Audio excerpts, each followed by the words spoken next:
সোফায় বসে কফি খাচ্ছি আর টিভি দেখতেছিলাম। হঠাৎ ভাবি হাসপাতাল থেকে বাসায় আসলো। আসলে ভাবি একজন ডাক্তার।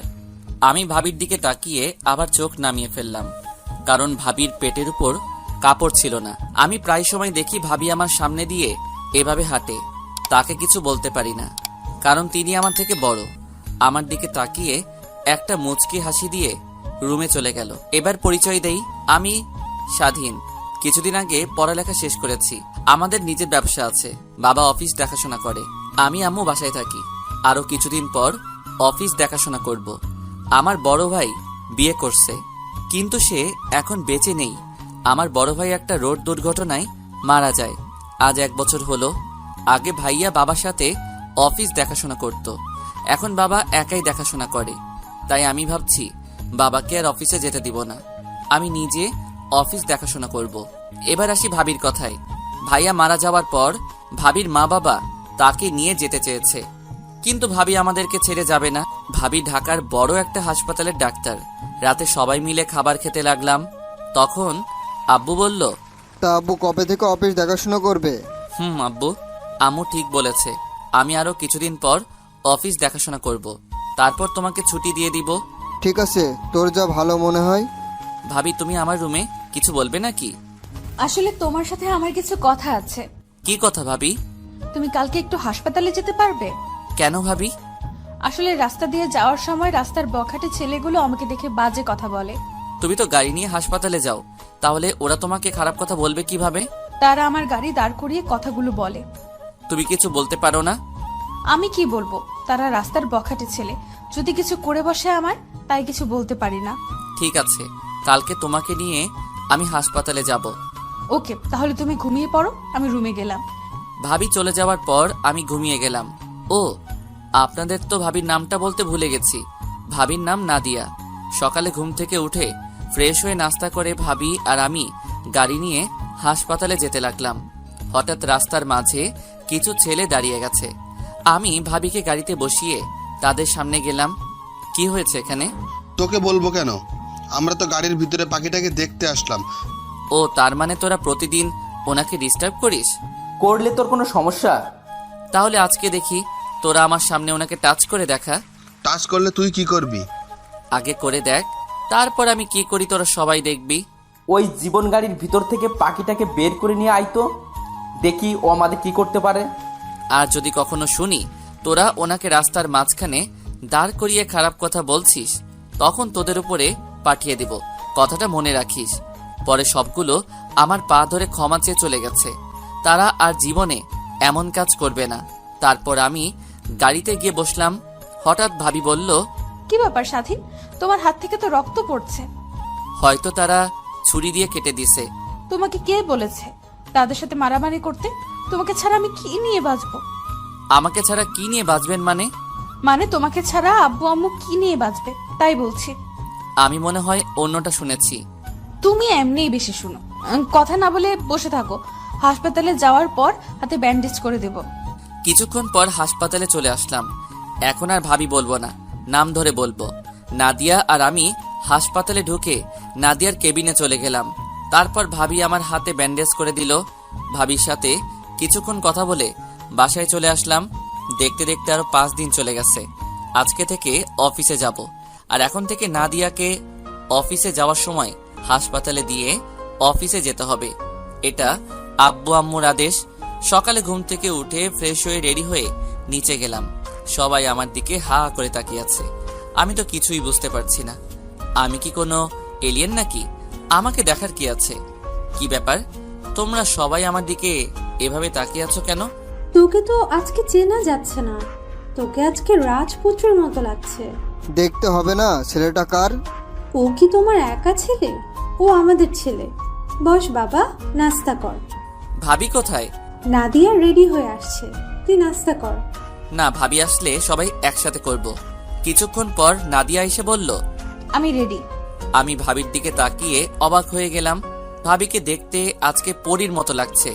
ভাবি আজকে শাড়ি পরেছে। হঠাৎ ভাবি বলল, কি ব্যাপার স্বাধীন, এভাবে তাকিয়ে কি দেখো? ভাবি, আজকে তোমাকে দেখতে অনেক সুন্দর লাগছে। কোথাও যাবে নাকি? আবার দেখি শাড়ি পরেছো। না, কোথাও না গেলে কি শাড়ি পরা যায় না? আমি তা বলি নাই। ওর সাথে বকিস না তো নাদিয়া, বস নাস্তা কর। জি আম্মু।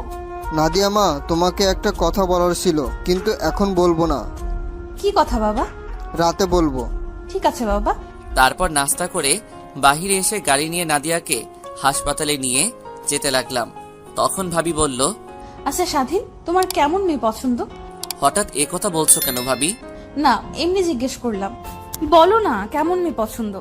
আমি এমন একটা মেয়েকে পছন্দ করব যে সব সময় আমার বাবা মাকে ভালোবাসবে, আমাকে ভালোবাসবে, সবার সাথে মিলেমিশে চলবে, আমার অনেক কেয়ার করবে, 5 ওয়াক্ত নামাজ আদায় করবে, কোরআন তেলাওয়াত করবে, নিজেকে সব সময় পর্দার আড়ালে রাখবে। এমন মেয়েকে আমি বিয়ে করব। তুমি কখনো কাউকে ভালোবেসেছিলে? আমি জীবনে প্রতিজ্ঞা করেছি, ভালোবাসলে বিয়ের পর বউকে ভালোবাসবো, বিয়ের আগে কাউকে ভালোবাসবো না। আচ্ছা স্বাধীন, আমাকে তোমার কেমন লাগে? এটা আবার কেমন কথা? তোমাকে তো নিজের ভাবির মতো লাগে, এবং আমি তোমাকে নিজের বড় বোনের মতো জানি। ও, নাদিয়া মনে হয় আমার থেকে এমন কথা আশা করে নাই। যাক, কথা বলতে বলতে ভাবির হাসপাতালে চলে আসলাম। ভাবিকে নামাই দিয়ে আমি অফিসে চলে আসলাম। অফিসে ঢোকার সাথে সাথে সবাই আমাকে অভিনন্দন জানিয়েছেন। আমি আমার কেবিনে চলে গেলাম। তারপর কিছু ফাইল দেখতে লাগলাম।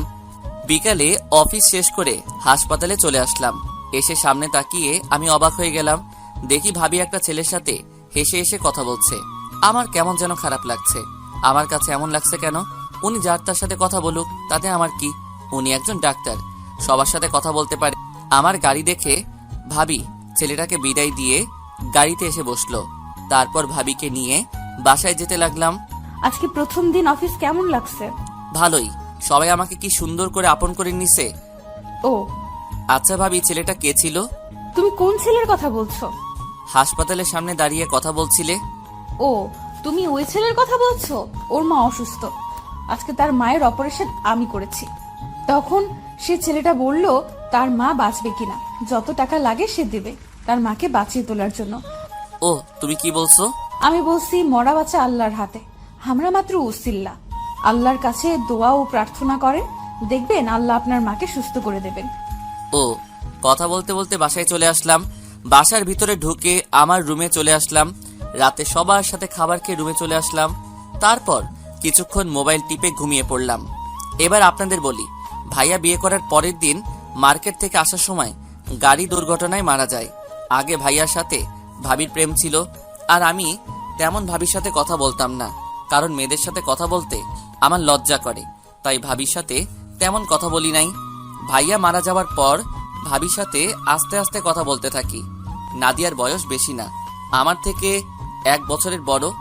নাদিয়ারা অনেক টাকা পয়সার মালিক, আমাদের থেকে তাদের 1 গুণ বেশি আছে।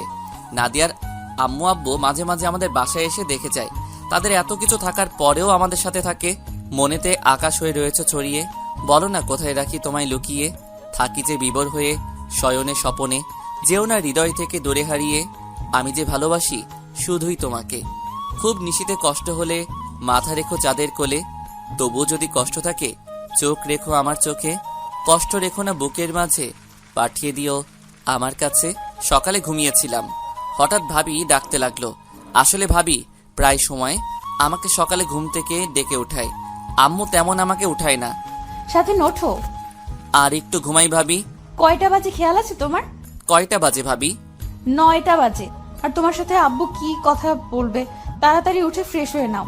কি কথা বলবে ভাবি? আমি বলতে পারবো না, তুমি গিয়ে দেখো কি বলে। ঠিক আছে, আমি ফ্রেশ হয়ে আসছি বলে বিছানা থেকে নেমে ওয়াশরুমে চলে গেলাম। ভাবি আমার রুম গোছাতে লাগলো। আমি ফ্রেশ হয়ে বাহিরে এসে দেখি ভাবি রুম ঝাড়ু দিচ্ছে, আর ভাবি পুরো পেট দেখা যাচ্ছে, পুরো সাদা ধবধবে দেহটা।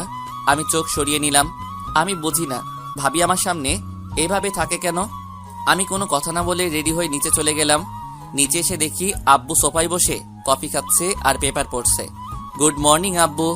Good morning my dear son. ভাবি বলল, তুমি নাকি আমার কি কথা বলবে? আগে নাস্তাটা করে নাও। ঠিক আছে আব্বু। আমি টেবিলে বসে নাস্তা করে নিলাম। নাস্তা করে আব্বুর পাশে গিয়ে বসলাম। এবার বলো আব্বু, কি কথা বলবে? আমি যে কথা বলবো তুমি কিন্তু না করতে পারবে না। কি কথা আব্বু? তোকে না জানিয়ে আমরা তোর বিয়ে ঠিক করে ফেলেছি। কি বলছো আব্বু? তা মেয়েটাকে কোথায় থাকে, কি করে? মেয়েটাকে তুই চিনিস? কে সে? নাম কি তার? মেয়েটা আর কেউ নয়, নাদিয়া। কি বলছো আব্বু? তুমি কি পাগল হয়ে গেলে? উনি আমার ভাবি হয়, তুমি এটা কেমন করে বললে? তোর আব্বু ঠিকই বলেছে, তুই বাবা না করিস না। মেয়েটা আর কত এইভাবে দিন কাটাবে? জীবন মারা গেছে, আজ 1 বছর হয়েছে। মেয়েটার তো একটা ভবিষ্যৎ আছে। আমরা নাদিয়ার বাবা মার সাথে কথা বলেছি, তাদের কোনো অমত নেই। এটা কেমন করে হয়? বাহিরের মানুষ কি বলবে? আর উনি আমার থেকে বড়, আমি এই বিয়ে করতে পারবো না। ভাবি যদি শুনে তাহলে উনি খারাপ ভাববে। নাদিয়ার সাথে গতকাল কথা বলেছি, ও রাজি আছে। এখন তুই রাজি থাকলেই কাজী ডেকে তোদের বিয়ে পড়িয়ে দিব। কিন্তু আর কোনো কিন্তু নয়, আমরা কোনো অনুষ্ঠান করব না। শুধু তোর বাবা, আমি আর নাদিয়ার বাবা মা থাকবে, আর বিয়েটা আমাদের বাসায় হবে। তোমাদের যা খুশি করো, আমি অফিসে গেলাম বলে বাসা থেকে বেরিয়ে গাড়ি নিয়ে অফিসে চলে আসলাম। অফিসে বসে ভাবতে লাগলাম, আব্বু আম্মু এটা কিভাবে করলো? ওনাকে এতদিন ভাবি বলে এসেছি, এখন তাকে বিয়ে করতে হবে? আমার একটা জিনিস মাথায় আসছে না, ভাবি কেমন করে রাজি হলো? মাথায় কিছু ঢুকছে না। যা হবার হবে। বিকেলে অফিসের কাজ শেষ করে বাহিরে এসে গাড়ি নিয়ে বাসায় চলে আসলাম। কলিং বেল চাপ দেওয়ার পর ভাবি এসে দরজা খুলে দিল। আমাকে দেখে মাথা নিচু করে ফেলছে। আমি কোনো কথা না বলে রুমে চলে আসলাম। রুমে এসে ফ্রেশ হয়ে একটা শার্ট গায়ে দিয়ে বাহিরে চলে আসলাম। পার্কে কিছুক্ষণ ঘুরে বাসায় চলে আসলাম। দরজার সামনে দাঁড়িয়ে কলিং বেলে চাপ দিলাম। এবার আম্মু এসে দরজা খুলে দিল। কি রে, এতক্ষণ কোথায় ছিলি? তোর জন্য সবাই অপেক্ষা করে বসে আছে। আমার জন্য অপেক্ষা করছে মানে? তোর আর নাদিয়ার বিয়ে আজকে রাতে হবে। তোর রুমে শেরওয়ানি রাখা আছে, ওটা পরে তাড়াতাড়ি নিচে আয়। কাজী অনেকক্ষণ ধরে বসে আছে। আজকে বিয়ে মানে? তোমরা বলছো ভাবির আব্বু আম্মুর সাথে কথা বলে কাজী ডেকে বিয়ে দিবে? নাদিয়ার আব্বু আম্মু তারাও চলে এসেছে, তুই তাড়াতাড়ি রেডি হয়ে নিচে আয়। কি আর করার, ভদ্র ছেলের মতো রুমে এসে ফ্রেশ হয়ে রেডি হয়ে নিচে চলে আসলাম। দেখি নাদিয়া সোফায় বউ সেজে বসে আছে আর মাথা নিচু করে আছে। আম্মু হাতের ইশারায় বলল নাদিয়ার পাশে বসার জন্য, আর দাঁড়িয়ে না থেকে নাদিয়ার পাশে গিয়ে বসলাম। তারপর কাজী বিয়ে পড়ানো শুরু করলো। অবাক করার বিষয় হলো, নাদিয়াকে কবুল বলতে বললে সাথে সাথে কবুল বলে ফেললো। তারপর আমাকে বলল কবুল বলার জন্য। আমি কিছুক্ষণ চুপ করে বসে আছি। আব্বু আম্মু আমাকে বারবার বলছে কবুল বলার জন্য। তাদের জোড়াজুড়িতে কবুল বলে ফেললাম। রাতে খাবার খেয়ে নাদিয়ার আব্বু আম্মু, আরে এখন তো আমার শ্বশুর শাশুড়ি হবে, তারা চলে গেছে। আমি ছাদের উপর চলে গেলাম আর ভাবতে লাগলাম, লাস্ট পর্যন্ত নিজের ভাবিকে বিয়ে করলাম। আপনারা হয়তো বলবেন আমি কেন বিয়ে করলাম। আসলে আমি আজ পর্যন্ত বাবা মার কথার অবাধ্য হই নাই, তাই তাদের কথা ফেলতে পারি নাই। তারা কথা দিয়ে ফেলছে। আমি চাই না আমার বাবা মা অসম্মানী হোক, তাই বিয়েটা করে ফেললাম। কিছুক্ষণ পর আম্মু এসে ডেকে নিয়ে গেল, তারপর আমার রুমে ঢুকিয়ে দিল। আমাকে রুমে ঢুকতে দেখে নাদিয়া খাট থেকে নেমে আমাকে সালাম করতে আসলে আমি সরে যাই। ভাবি, তুমি এটা কি করছো? তুমি ভাবি কাকে বলছো? এখন তুমি আমার স্বামী, আর বাসর রাতে স্ত্রী স্বামীর পা ধরে সালাম করা এটা নিয়ম। তুমি কিভাবে বিয়েতে রাজি হলে? আমি না তোমার ভাইয়ের মতো?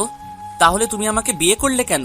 রাস্তায়, হাসপাতালে মানুষে অনেক কথা বলে আমাকে, তাদের কথা শুনে মাথা নিচু করে হাঁটি। তারা বলে আমার তো স্বামী নাই, তাই তাদের সাথে রাত কাটাতে। রাস্তার বখাটে ছেলেরা নানান ভাষায় কথা বলে, তাই বাবা মার কথায় না করতে পারি নাই। ঠিক আছে, তুমি ঘুমিয়ে পড়ো, আমি সোফায় গিয়ে ঘুমিয়ে পড়ি। তুমি সোফায় কেন ঘুমাবে? তুমি আমার সাথে ঘুমাবে। তুমি আমার ভাবি, তোমার সাথে আমি কি করে ঘুমাই বলো? এখন আমি তোমার স্ত্রী, সো এখন থেকে আমার নাম ধরে ডাকবে। চলো, তুমি আমার সাথে ঘুমাবে। আজকে না আমাদের বাসর রাত। তুমি বিছানায় শুয়ে পড়ো, আমি কেমন আনইজি ফিল করতেছি। হঠাৎ নাদিয়া এমন কথা বলল, আমি তো অবাক হয়ে গেলাম। তুমি কি আমার সাথে ঘুমাবে, নাকি এখন আব্বু আম্মুকে ডাক দিব? ভাবি, তুমি আমার সাথে এভাবে কথা বলছো কেন? আর একবার ভাবি বলে ডাকলে মাথা ফাটিয়ে দিব। তাড়াতাড়ি বিছানায় এসো। আমি আর কোনো কথা না বলে বিছানার একপাশে শুয়ে পড়লাম। নাদিয়ার কথা হঠাৎ এমন হলো কেন? আজ 1 বছর তো এরকম দেখি নাই। নাদিয়া লাইট অফ করে এসে আমার পাশে শুয়ে পড়লো, তারপর আমাকে পিছন থেকে জড়িয়ে ধরলো। জীবনে এই প্রথম কোনো মেয়ে আমাকে জড়িয়ে ধরলো, তাও আবার নিজের ভাবি। থুক্কু, এখন তো বউ। আমার কাছে কেমন যেন লাগছে, প্লিজ আমাকে ছেড়ে দিন। আমার কাছে কেমন যেন লাগছে। তোমাকে ছাড়ার জন্য তো ধরে নাই, তুমি এখন আমাকে আদর করো। আমি পারবো না। বেশি কথা বললে আব্বু আম্মুকে ডাক দেব। কথায় কথায় আব্বু আম্মুকে ডাক দেওয়ার কথা বলো কেন? আসলে আপনার কি হয়েছে? আপনি তো আগে এমন ছিলেন না। সেটা তোমার না জানলেও চলবে। তোমাকে বলছি না আদর করতে আমাকে? আজকে না করলে হয় না? বুঝেছি, যা করার আমাকেই করতে হবে। বলে আমার ঠোঁটের সাথে ঠোঁট লাগিয়ে দিল। আমার ঠোঁট দুটো পাগলের মতো চুষতে লাগলো।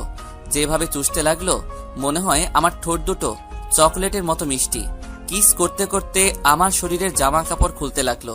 হায় আল্লাহ, এখন তো আমি মেয়েদের কাছে পুরুষ নির্যাতন হতে আসি। তোমরা কেউ আমাকে ভাবি থুক্কু নাদিয়ার হাত থেকে বাঁচাও। নাদিয়ার এমন কাহিনী দেখে নিজেকে আর কন্ট্রোল করতে পারি নাই। আমিও নাদিয়ার সাথে সাড়া দিতে লাগলাম। আমি নাদিয়ার পুরো শরীরে কিস করতে লাগলাম। নাদিয়া আমাকে শক্ত করে জড়িয়ে ধরে আছে। তারপর বাকিটা আর জানতে হবে না, ইতিহাস হয়ে রয়ে গেল। সকালে ঘুম থেকে উঠে দেখি নাদিয়ার শরীরে কোনো কাপড় নেই, তার বুকের উপর একটা তিল আছে। ওটা আমাকে কাছে টানছে। আমি নাদিয়ার বুকের উপর কিস করতে লাগলাম। নাদিয়া আমাকে শক্ত করে জড়িয়ে ধরল। সকালবেলা আরেকবার হয়ে গেছে। তারপর দুজনে একসাথে ওয়াশরুমে ঢুকে ফ্রেশ হয়ে নিচে চলে গেলাম। দুজনে দুইটা চেয়ার টেনে বসলাম। আম্মু আমাদের নাস্তা দিল। দুজনে খেয়ে রুমে চলে আসলাম। এভাবে চলতে লাগলো আমাদের দুষ্টু মিষ্টি ভালোবাসা। আমি এখন অফিস দেখাশোনা করি আর নাদিয়া বাসায় আব্বু আম্মুর সেবা যত্ন করে। দুজনে একসাথে গোসল করে নিচে চলে আসলাম। আব্বু আম্মু টেবিলে আমাদের জন্য অপেক্ষা করতে লাগলো। দুজনে দুইটা চেয়ার টেনে বসলাম। নাদিয়া, মা স্বাধীনকে নাস্তা দাও। দিচ্ছি আম্মু। নাদিয়া আমাকে নাস্তা দিল। তারপর নাস্তা খেয়ে রুমে চলে আসলাম। নাদিয়া আমার পিছন দিয়ে রুমে ঢুকলো। ঢুকে দরজা বন্ধ করে আমাকে জড়িয়ে ধরলো। আচ্ছা, তোমার হঠাৎ এত পরিবর্তন কেন? কারণ আমি যে তোমাকে ভালোবাসি তাই। মানে কবে থেকে? তোমার মনে আছে একদিন একটা বাচ্চা গাড়ির সাথে ধাক্কা খেয়ে পড়ে গেছে আর তুমি বাচ্চাটাকে নিয়ে হাসপাতালে ভর্তি করিয়ে দিলে? মনে আছে। তুমি জানলে কি করে? তুমি জানো বাচ্চাটাকে? সেটা আমি জানি না। রাস্তায় পড়েছিল, কেউ তাকে ধরছে না, তাই আমি তাকে হাসপাতালে নিয়ে ভর্তি করিয়ে দিলাম। পরে ডাক্তার বলল রক্ত লাগবে। আমার এক বন্ধুর রক্তের গ্রুপের সাথে বাচ্চাটার রক্তের গ্রুপ মিলছিল। তারপর বন্ধুকে ফোন দিয়ে নিয়ে এসে বাচ্চাটাকে রক্ত দিলাম। বাচ্চাটার মা সাথে ছিল। তারপর ওনাকে বলে আমরা চলে আসলাম। বাচ্চাটা আমার বান্ধবী বিথির ছোট ভাই ছিল। যখন আমি আর বিথি হাসপাতালে গিয়ে কেবিনে ঢুকবো তখন তুমি আর তোমার বন্ধু কেবিন থেকে বেরিয়ে গেছো। আমি ভিতরে গিয়ে আন্টিকে বললাম তোমার কথা। তখন আন্টি তোমার কথা বলে। আন্টির থেকে তোমার কথা শুনে অনেক ভালো লাগলো। তারপর তোমাকে অনেক খুঁজেছি কিন্তু কোথাও পাইনি। তার কিছুদিন পর তোমার মা বাবা দেখতে যায়, তাদের আমাকে পছন্দ হয়। এরপর কি হলো তুমি তো জানো। ভাইয়ের বিয়ের সময় আমার কি হয়েছে তুমি তো জানো, কিন্তু আমার পাঠক পাঠিকা তারা জানে না। তাহলে শুনুন, ভাইয়ের বিয়ের সময় আমি অনেক অসুস্থ ছিলাম। আমি হাসপাতালে ভর্তি ছিলাম। আমার প্রচন্ড জ্বর ছিল। বিয়ের আগের দিন আমাকে বাসায় নিয়ে আসে। আমি তখন মোটামুটি সুস্থ ছিলাম। ভাইয়ের বিয়ের দিন আমি ভাবিদের বাড়িতে যাইনি। বিয়ের দিন তোমার চেহারা আমার চোখের সামনে খালি ভেসে উঠেছে। তারপর তোমার আশা ছেড়ে দিয়ে বিয়ে করে ফেললাম। তোমাদের বাড়িতে আমাকে নিয়ে আসার পর যখন তুমি আমাকে দেখতে এসেছো তখন যেন আমার মাথায় আকাশ ভেঙে পড়লো। শাশুড়ি আম্মা যখন বলল তুমি আমার দেবর, আমি তো বিশ্বাস করতে পারছি না। তারপর চিন্তা করলাম জীবন সাথী হিসাবে নাহি পেলাম, তবে দেবর হিসেবে তো পেলাম। বিয়ের পরের দিন যখন শুনলাম গাড়ি দুর্ঘটনায় মারা গেছে তখন আমার সব অন্ধকার হয়ে গেছে। 3 মাস পরে যখন কিছুটা স্বাভাবিক হলাম তখন তোমাকে পাবার আশা শুরু করলাম। আবার এটাও ভেবেছিলাম তোমার সাথে কি আমাকে বিয়ে দিবে। আমি তো তোমার থেকে বড়। আমার মা বাবা যখন বলল আমাকে নিয়ে যাবে তখন আমি তোমার কারণে যাইনি। বিয়ের আগের দিন রাতে আব্বু আম্মু আমাকে তার রুমে নিয়ে বলল তোমার সাথে আমাকে বিয়ে দিবে। আমি রাজি কিনা। আব্বুর কথা শুনে আমি অনেক খুশি হয়ে গেলাম। তখন আমি আব্বুকে বললাম আমি তো রাজি, স্বাধীন কি রাজি হবে? আব্বু বলল এটা নিয়ে আমাকে চিন্তা করতে হবে।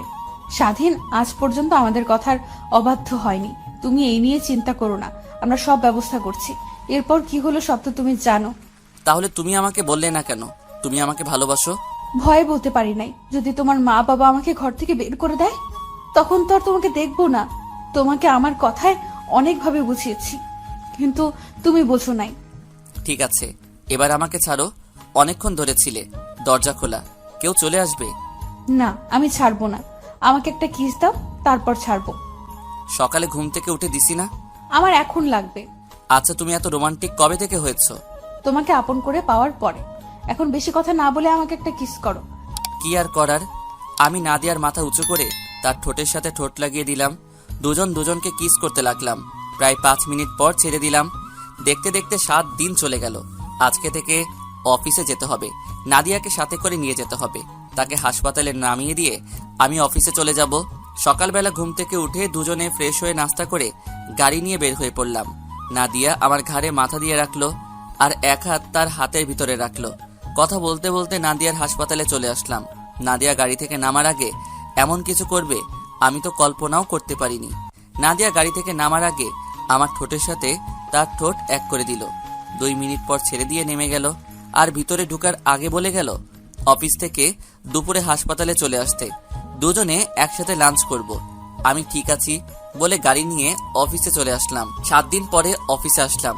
অনেক কাজ জমে গেছে, তাই বসে বসে কাজ করতে লাগলাম। কাজ করতে করতে দুপুরে লাঞ্চের টাইম হয়ে গেছে। হাতের কাজ এখনো কিছু বাকি আছে। পরে চিন্তা করলাম লাঞ্চ করে এসে করব। তারপর ম্যানেজারকে বলে অফিস থেকে বেরিয়ে গাড়ি নিয়ে নাদিয়ার হাসপাতালে চলে আসলাম। গাড়ি থেকে নাদিয়াকে ফোন দিলাম, কিন্তু নাদিয়া ফোন ধরল না। আরো 2-3 বার দিলাম। অবাক করার বিষয় হলো নাদিয়া আমার ফোন রিসিভ করেননি। তাই গাড়ি পার্কিং করে হাসপাতালের ভিতরে ঢুকে গেলাম। আমি সোজা নাদিয়ার কেবিনে যেতে লাগলাম। কেবিনের সামনে এসে সোজা ঢুকে গেলাম। তারপর ভিতরে যেটা দেখলাম তার জন্য মোটেও প্রস্তুত ছিলাম না। এই পৃথিবীতে প্রিয় মানুষগুলোকে ছাড়া বেঁচে থাকাটা কষ্টকর, কিন্তু অসম্ভব কিছু নয়। কারো জন্য কারো জীবন থেমে থাকে না, জীবন তার মতোই প্রবাহিত হয়। তাই যেটা ছিল না সেটা না পাওয়াই থাক। সব পেয়ে গেলে জীবনটাও একঘেয়েমি হয়ে যায়। মনে রেখো, পৃথিবীর সকল কষ্টই ক্ষণস্থায়ী। কারোর সাথে অভিমান করতে হলে তার উপর মিনিমাম একটা অধিকার থাকা লাগে, না হলে সে কখনোই তোমার অভিমান ভাঙাতে আসবে না। কিন্তু আমি সেটা ভুলে গেছিলাম। 2 দিনের কথা বলায় কারো উপর কোনো অধিকার তৈরি হয় না। যেটা তৈরি হয় সেটা শুধুমাত্র একটা মনুষ্যত্ব ছাড়া আর কিছুই না। নাদিয়ার কেবিনের ভিতরে ঢুকে যেটা দেখলাম তার জন্য মোটেও প্রস্তুত ছিলাম না। আরে পাঠক পাঠিকা ভাই বোনেরা, আপনারা কি ভাবছেন খারাপ কিছু দেখছি? ভুল ধারণা। দেখি নাদিয়া একটা ছেলের সাথে বসে হেসে হেসে কথা বলছে। আমাকে দেখে নাদিয়া বলল, স্বাধীন তুমি এখানে? সকালে কি বলেছো মনে নেই?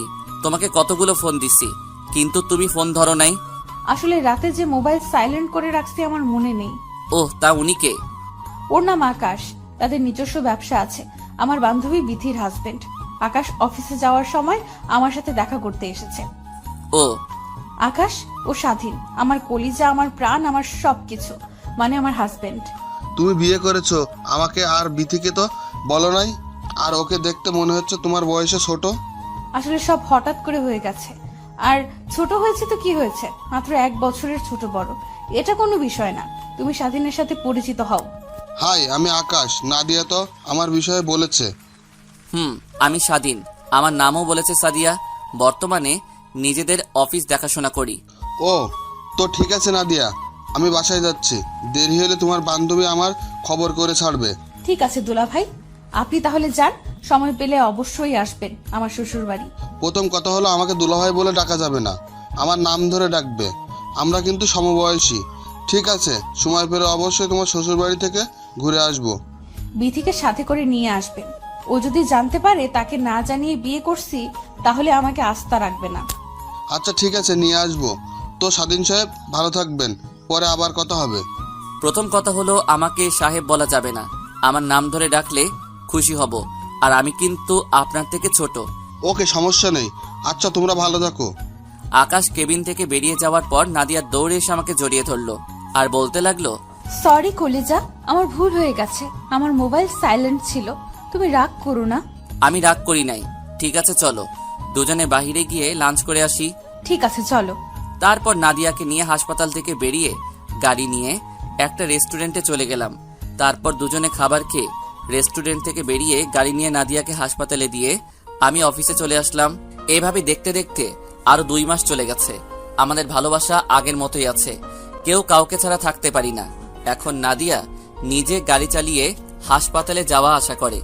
আমি অফিসের কাজে নানান জায়গায় যেতে হয়, কিন্তু নাদিয়াকে গাড়ি দেওয়ার পর একটু দেরি করে বাসায় আসে।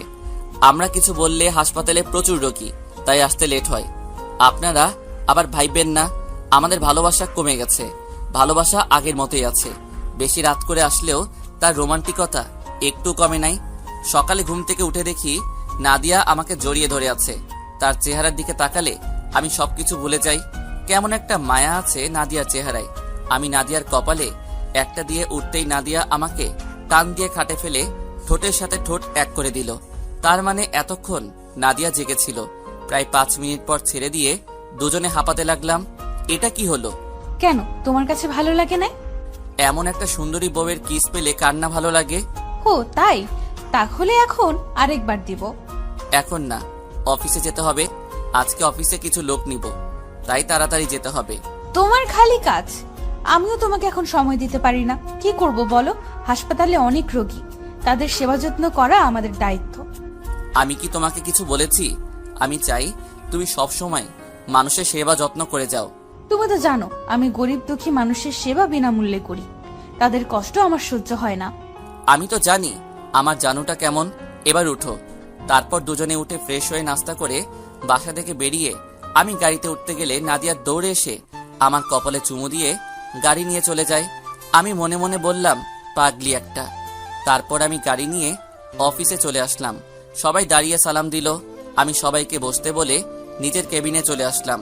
তারপর ম্যানেজারকে ফোন দিলাম। ম্যানেজার সাহেব, সবাই কি চলে এসেছে?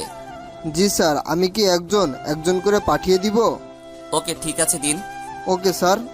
তারপর একজন করে আসতে লাগলো কেবিনে। সবার ইন্টারভিউ নেওয়া শেষ। অনেকেই ভালো ইন্টারভিউ দিছে।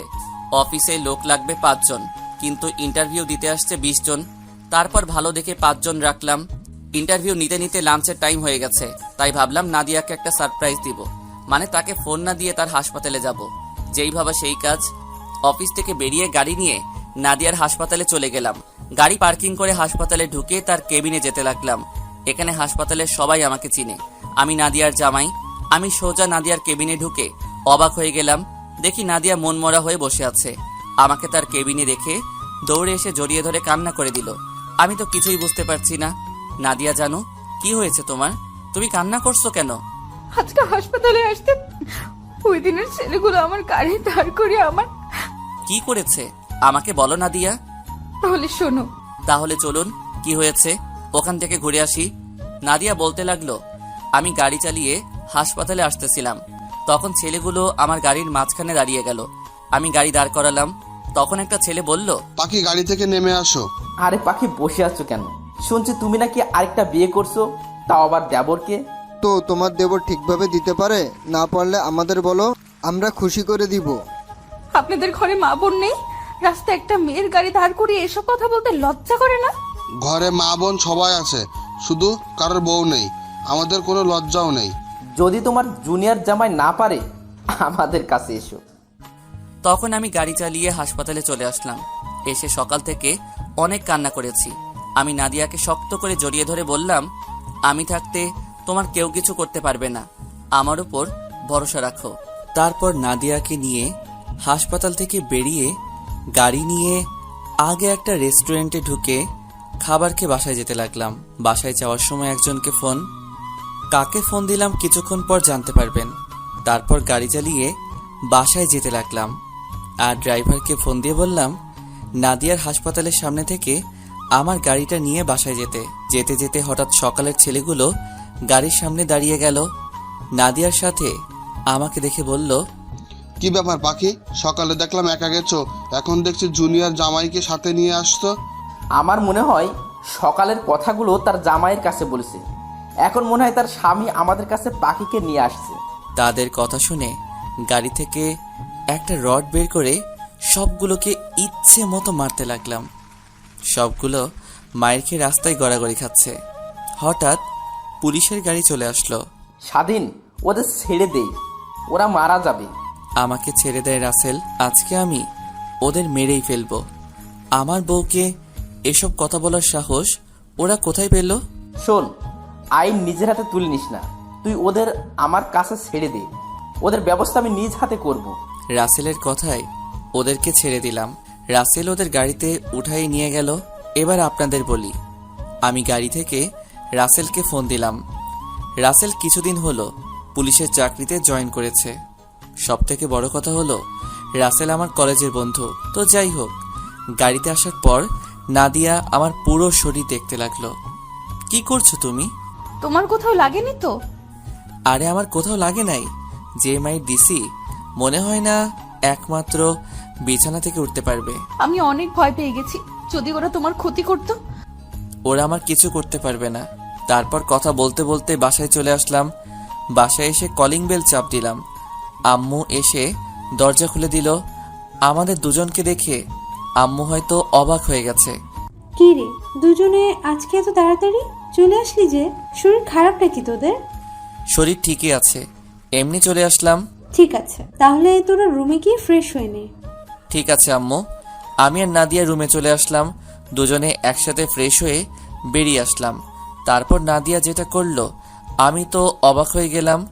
মানুষের মাঝে আছে মন, মনের মাঝে প্রেম, প্রেমের মাঝে জীবন, জীবনের মাঝে আশা, আশার মাঝে ভালোবাসা, আর সেই ভালোবাসার মাঝে শুধুই তুমি। আমার ভালোবাসা সেদিন সার্থক হবে যেদিন ভালোবাসার মানুষটি এক ফোঁটা চোখের জল ফেলে বলবে, আমি শুধু তোমাকেই ভালোবাসি। তারপর নাদিয়া যেটা করলো আমি তো অবাক হয়ে গেলাম। নাদিয়া আমাকে বিছানায় ফেলে দিয়ে আমার ঠোঁটের সাথে ঠোঁট লাগিয়ে দিল। প্রায় 5 মিনিট পর ছেড়ে দিল। তারপর দুজনকে জড়িয়ে ধরে শুয়ে পড়লাম। রাতে খাবার টেবিলে নাদিয়া বলল, আব্বু আম্মু, তোমাদের একটা কথা বলবো, রাগ করবে না তো? কি কথা নাদিয়া? আসলে আম্মু, আমি আর চাকরি করতে চাই না, এখন থেকে বাসায় থাকবো এবং তোমাদের সেবা যত্ন করব। তাহলে তো ভালোই হয়, তোমার যা ভালো মনে হয় করো। আমিও তোমাকে বলবো মনে করছি, পরে আবার চিন্তা করলাম তুমি যদি কিছু মনে করো, তাই বলিনি। এখানে মনে করার কিছু নেই আম্মু, তোমরা তো আমার সব, তোমরা যেভাবে বলবে আমি তো সেভাবেই চলবো। তা হঠাৎ তোমার এই কথা মনে হলো কেন? আসলে বাবা মা বাসায় একা একা থাকে, তাদের বয়স তো আর কম হয় নাই, তাই আমি ভাবলাম চাকরি ছেড়ে দিয়ে তাদের সেবা যত্ন করব।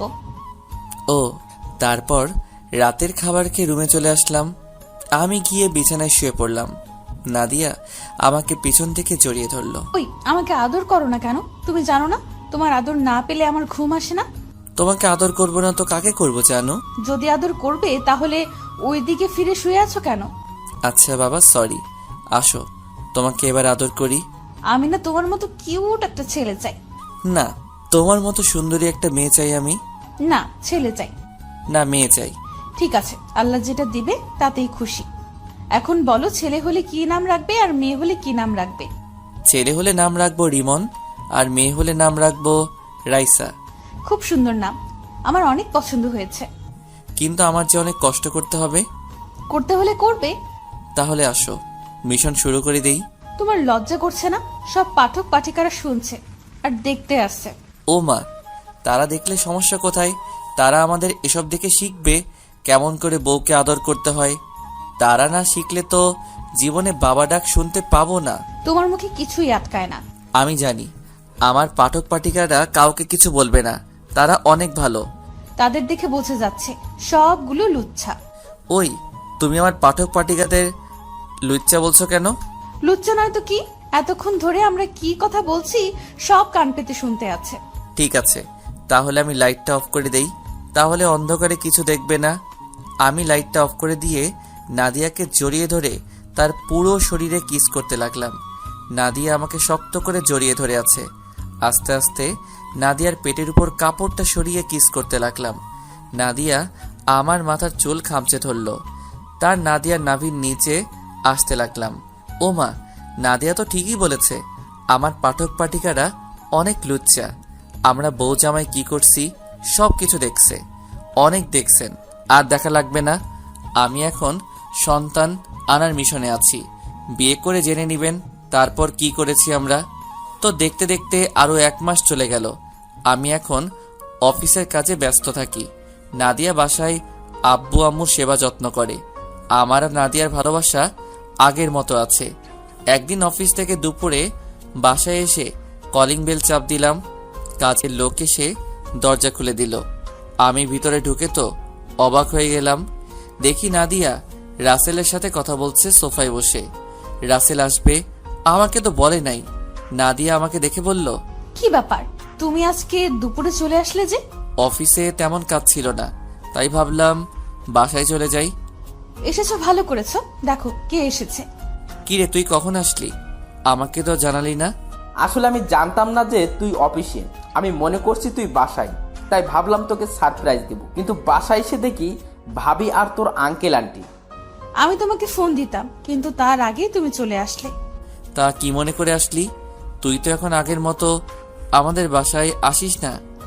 আমি কিন্তু এমনি আসি নাই, তোদের দাওয়াত দিতে এসেছি। কিসের দাওয়াত? আগামী শুক্রবার আমার বিয়ে, তোদের সবাইকে কিন্তু যেতে হবে। ঠিক আছে, যাব। তা মেয়েটা কে? মেয়েটা আর কেউ নয়, সাদিয়া। তুই কোন সাদিয়ার কথা বলছিস? তোর মামা তো বোন সাদিয়া? হুম। সাদিয়া তো তোকে পাত্তা দিত না, তাহলে বিয়েতে রাজি হলো কিভাবে? আগে দেয় নাই, কিন্তু এখন সে আমাকে ভালোবাসে। আগে পাত্তা দেয় নাই কারণ সে পড়ালেখা শেষ না করে আমার সাথে প্রেম করতে পারবে না। পুলিশের চাকরি নেওয়ার কিছুদিন পরে সে এসে আমাকে ভালোবাসার কথা বলেছে। যাক, তাহলে তো ভালোই, তোর ভালোবাসার মানুষকে আপন করে পাবি। তো আজকে উঠি, আর অনেক আত্মীয় স্বজন আছে, তাদের গিয়ে দাওয়াত দিতে আসতে হবে। এখন কোথাও যাওয়া হচ্ছে না, লাঞ্চ করে কিছুক্ষণ রেস্ট নিয়ে তারপর বাসায় যাবে। আজকে না ভাবি, অন্য একদিন বউকে সাথে করে নিয়ে এসে খেয়ে যাব। তাহলে ঠিক আছে। তারপর রাসেলকে বিদায় দিয়ে রুমে চলে আসলাম। দেখতে দেখতে রাসেলের বিয়ের দিন চলে এসেছে। আমি রেডি হয়ে সোফায় বসে আছি। নাদিয়ার এখনো সাজা হয় নাই। মেয়েদের সাজতে এত সময় লাগে? হঠাৎ নাদিয়া আমাকে ডাকতে লাগলো। আমি উঠে রুমে গিয়ে দেখি নাদিয়া শাড়ির কুচিটা লাগাতে পারছে না। জান, আমার শাড়ির কুচিটা লাগাতে পারছি না, তুমি এসে লাগিয়ে দাও। আমি তো শাড়ির কুচি লাগাতে পারি না। সমস্যা নেই, আমি তোমাকে দেখিয়ে দিচ্ছি, তুমি এদিকে আসো। আমি নাদিয়ার সামনে গেলাম। নাদিয়ার পেটের উপর কোনো কাপড় নেই, সাদা ধবধবে পেটটা। আমি তার পেটের উপর তাকিয়ে আছি। নাদিয়া আমার দিকে তাকিয়ে দেখে আমি তার পেটের দিকে তাকিয়ে আছি। এখন দেখা লাগবে না, তোমার জিনিস সারা জীবন দেখতে পাবে। আমি আর কোনো কথা না বলে নাদিয়ার কথা মতো শাড়ির কুচিটা পরিয়ে দিতে লাগলাম। যখন কুচিটা পেটের উপর দিয়ে ঢুকিয়ে দিলাম, নাদিয়া চোখ বন্ধ করে আমাকে জড়িয়ে ধরলো। তো যাই হোক, বাসা থেকে বেরিয়ে গাড়ি নিয়ে রাসেলের বাসায় চলে গেলাম। ও, আপনাদের তো বলতে ভুলে গেছি, আজকে রাসেলের গায়ে হলুদ। রাসেলের বাসার সামনে এসে দেখি বাড়িটা অনেক সুন্দর করে সাজিয়েছে। তারপর গাড়ি পার্কিং করে দুজনে ভিতরে গেলাম। বাসার ভিতরে ঢুকে দেখি সব ময়দা সুন্দরী চারপাশে ঘোরাঘুরি করছে। নাদিয়া আমার হাত ধরে আছে। আঙ্কেল আন্টির সাথে কথা বললাম আর নাদিয়াকে পরিচয় করিয়ে দিলাম।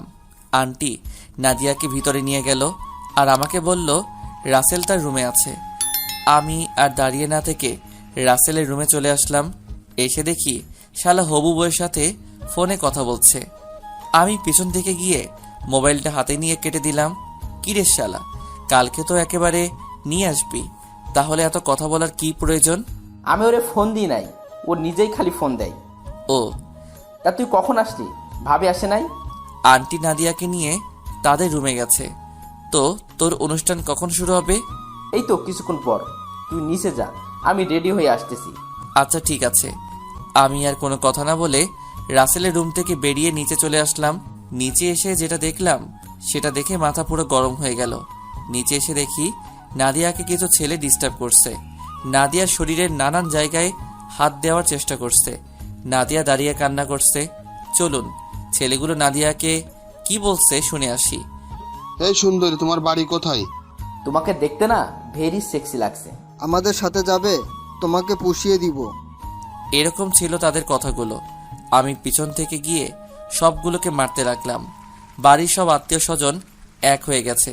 মারতে মারতে সবগুলো শরীর থেকে রক্ত বের করে ফেলেছি। এখানে কি হয়েছে? আর স্বাধীন, তুই ওদের মারছিস কেন? ওরা নাদিয়াকে খারাপ কথা বলছে। ঠিক আছে, আমি ব্যাপারটা দেখছি, তুই ভাবিকে নিয়ে ভিতরে যা। আমি আর কোনো কথা না বলে নাদিয়াকে নিয়ে বাসায় চলে আসলাম। নাদিয়া এখনো কান্না করছে।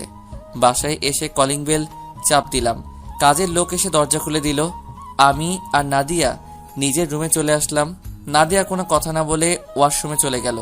কিছুক্ষণ পর নাদিয়া বের হয়ে আসলো। আমিও ফ্রেশ হয়ে বেরিয়ে এসে দেখি নাদিয়া বালিশের নিচে মাথা দিয়ে কান্না করছে। এই জানো, তুমি কান্না করছো কেন? তাদের যে মাইট দিছি, মনে থাকলে আর কোনো মেয়ের সাথে এরকম খারাপ কথা বলবে না। তুমি আমাকে রেখে কোথায় চলে গেছো? আমি তোমাকে পুরো বাড়ি খুঁজে বের হয়েছি, হঠাৎ ছেলেগুলো আমাকে দেখে। আমি তো রাসেলের সাথে দেখা করতে গেছি, আর তোমাকে আন্টি ভিতরে নিয়ে গেছে।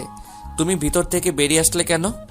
আমার একা একা রুমে বসে থাকতে ভালো লাগছে না, তাই তোমাকে খুঁজতে বের হয়েছি। আচ্ছা বাবা, এবার কান্না বন্ধ করো।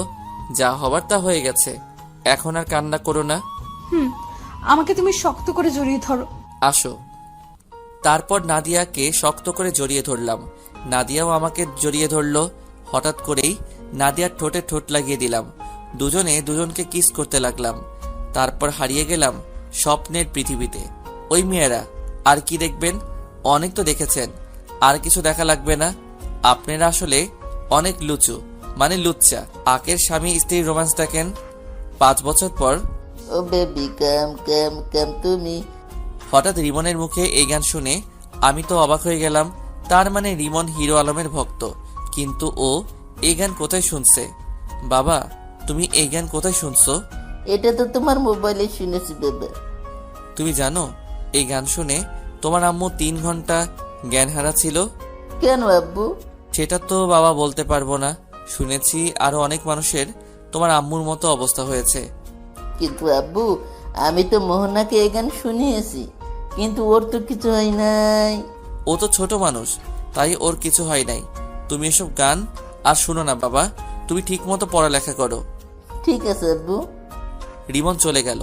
এতক্ষণ হয়তো বুঝতে পেরেছেন রিমন আমার ছেলে, আর মোহনা হলো বিথির মেয়ে। রিমন আর মোহনা দুজনে সমবয়সী, দুজন একসাথে খেলাধুলা করে। রাসেল আর সাদিয়ার বিয়েতে আর যাওয়া হয়নি। পরে রাসেল আমার কাছে এসে ওই ঘটনার জন্য ক্ষমা চেয়েছে। রাসেলের একটা মেয়ে আছে, ওর বয়স 1 বছর 3 মাস। তো যাই হোক, আমি রুমে এসে দেখি নাদিয়া রুম গোছাচ্ছে। আমি গিয়ে পিছন থেকে জড়িয়ে ধরলাম। কি হলো, হঠাৎ পেছন থেকে জড়িয়ে ধরলে? তোমাকে আদর করতে ইচ্ছে করছে। তোমার জিনিস, এখানে বলার কি আছে? তুমি যখন তখন আমাকে আদর করতে পারো। তাহলে চলো রিমনের একটা বোন নিয়ে আসি। আসো। তারপর নাদিয়াকে কোলে তুলে নিয়ে বিছানায় শুইয়ে দিয়ে তার শরীরে কিস করতে লাগলাম। আস্তে আস্তে কি তা আমি আর জানি না, অনেকেই দেখছেন, আর দেখা লাগবে না। আমি এখনো সিঙ্গেল। তো এভাবে চলতে লাগলো আমাদের সংসার। আমরা অনেক হ্যাপি আছি। সবাই আমাদের জন্য দোয়া করবেন, আমরা যেন সারা জীবন একসাথে সুন্দরভাবে জীবনযাপন করতে পারি। তো কেমন হয়েছে জানাবেন। পুরো গল্পে পাশে থাকার জন্য ধন্যবাদ সবাইকে। সবাই লাইক এবং কমেন্ট দিয়ে জানাবেন কেমন হয়েছে।